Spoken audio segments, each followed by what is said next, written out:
వేదిక పైన శంకర్ గారు లాంటి నిష్ణాతులు మహానుభావులు ఉన్నారు అంటే, సూర్య గారు లాంటి నటుడు దర్శకులు ఉన్నారంటే మేము మూలాలు మర్చిపోకూడదు. తెలుగు చిత్ర పరిశ్రమ పెద్దలందరికీ గుర్తు చేసుకుంటూ, తెలుగు జాతికి పేరు తెచ్చిన ఎన్టీ రామారావు గారికి మనస్ఫూర్తిగా ఆయనని గుండె లోతుల్లోంచి ఆయనకి స్మరించుకుంటూ,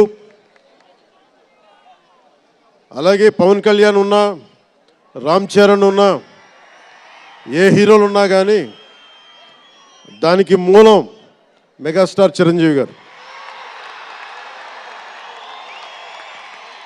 మీరందరూ గేమ్ చేంజర్ అనొచ్చు, ఓజీ అనొచ్చు. ఆ మూలాలు ఎక్కడో మారుమూల చిన్న పల్లెటూరులో కుగ్రామంలో, మొగల్తూరు అనే కుగ్రామంలో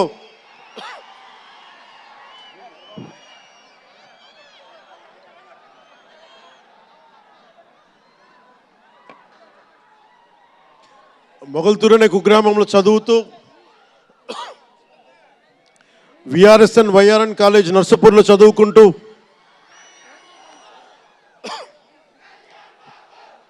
ఇవన్నీ ఇలాంటిదే మీరు అనాలంటే ఆద్యుడు ఆయనే. మీరు ఈరోజు కళ్యాణ్ బాబు అనండి, ఓజీ అనండి, డిప్యూటీ సీఎం అనండి, ఏదన్నా ఆయనే ఆద్యులు. నేను మూలాలు మర్చిపోను. నేను ఎప్పుడు రఘుపతి వెంకయ్య నాయుడు గారిని మర్చిపోం, దాదాసాహెబ్ ఫాల్కే అవార్డు గ్రహీతను దాదాసాహెబ్ ఫాల్కే గారిని మర్చిపోం. మూలాలు మనం ఎప్పుడు మర్చిపోం. అలాగే మేమందరూ రామారావు గారిని మర్చిపోలేం. ఇంతమంది తెలుగు చిత్ర పరిశ్రమ ఇక్కడ కదిలింది, వచ్చింది అంటే దాని స్ఫూర్తి ఒక అక్కినేని నాగేశ్వరరావు గారు, రామారావు గారు, ఘట్టమనేని కృష్ణ గారు, ఒక శోభన్ బాబు గారు, ఎంతోమంది నిష్ణాతులు పెద్దలు తెలుగు చిత్ర పరిశ్రమ కోసం శక్తియుక్తులు ధారపోసిన వారు. వారందరికీ మనస్ఫూర్తిగా హృదయం నుంచి ఒక నటుడిగానే కాదు, ఆంధ్రప్రదేశ్ డిప్యూటీ సీఎంగా కూడా మనస్ఫూర్తిగా వారికి నమస్కారాలు తెలియజేసుకుంటా ఉన్నాను.